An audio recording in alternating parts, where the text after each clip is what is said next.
एक छोटा सा गांव था जहां ऊंचे पहाड़ों के बीच एक बहुत पुराना और पवित्र मंदिर स्थित था।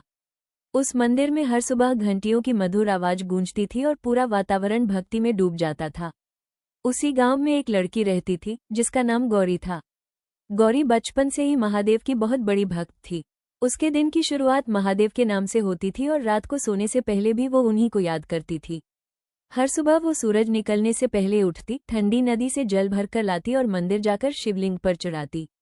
आंखें बंद करके वो सच्चे मन से प्रार्थना करती, महादेव, मेरे जीवन के दुख दूर कर दो और मुझे सही रास्ता दिखाओ। उसे पूरा विश्वास था कि एक दिन महादेव उसकी जरूर सुनेंगे।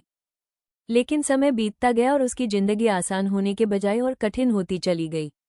घर की आर्थिक स्थिति खराब हो गई, परिवार में रोज झगड़े होने लगे और गांव के लोग भी उसे ताने देने लगे। कोई कहता, इतनी पूजा करने से क्या फायदा? तो कोई हंसकर कहता, अगर महादेव होते तो अब तक तेरी सुन लेते। ये बातें गौरी के दिल को अंदर से तोड़ देती थी, लेकिन फिर भी उसने महादेव पर विश्वास नहीं छोड़ा। एक रात वो अपने घर के कोने में बैठी चुपचाप रो रही थी। उसकी आंखों से आंसू रुक ही नहीं रहे थे। उसने आसमान की तरफ देखा और धीरे से कहा, महादेव, क्या आप सच में मेरी सुन रहे हैं, या मैं बस खुद को दिलासा दे रही हूँ? अगले दिन वो बहुत भारी मन से मंदिर पहुंची। उसकी आंखों में आंसू थे और दिल में बहुत दर्द भरा हुआ था। उसने शिवलिंग के सामने खड़े होकर कांपती आवाज में कहा, हे महादेव, आज मैं आखिरी बार आपसे कुछ मांग रही हूँ। अगर आप सच में हो तो मुझे आज कोई संकेत दो, वरना मैं मान लूंगी कि मैं इस दुनिया में अकेली हूँ। इतना कहकर वो मंदिर की सीढ़ियों पर बैठ गई और रोते रोते उसकी आंख लग गई।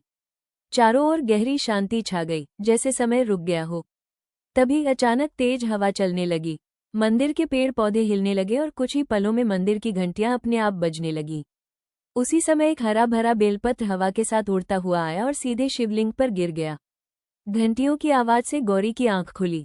उसने ये दृश्य देखा और कुछ पल के लिए स्तब्ध रह गई। उसके आंसू रुक गए और दिल में एक गहरा सुकून उतर आया। उसी पल उसे महसूस हुआ कि महादेव हमेशा उसके साथ थे।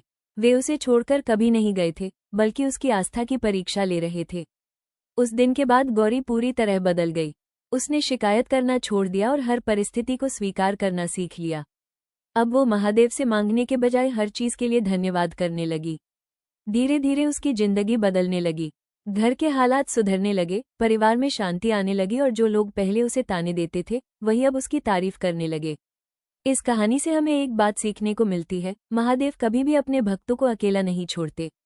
वो हमेशा हमारे साथ होते हैं, बस सही समय का इंतजार करते हैं। अगर आपको ये कहानी पसंद आई हो तो कमेंट में हर हर महादेव जरूर लिखें और ऐसे ही और वीडियो के लिए हमारे चैनल को सब्सक्राइब करना ना भूलें। हर हर महादेव।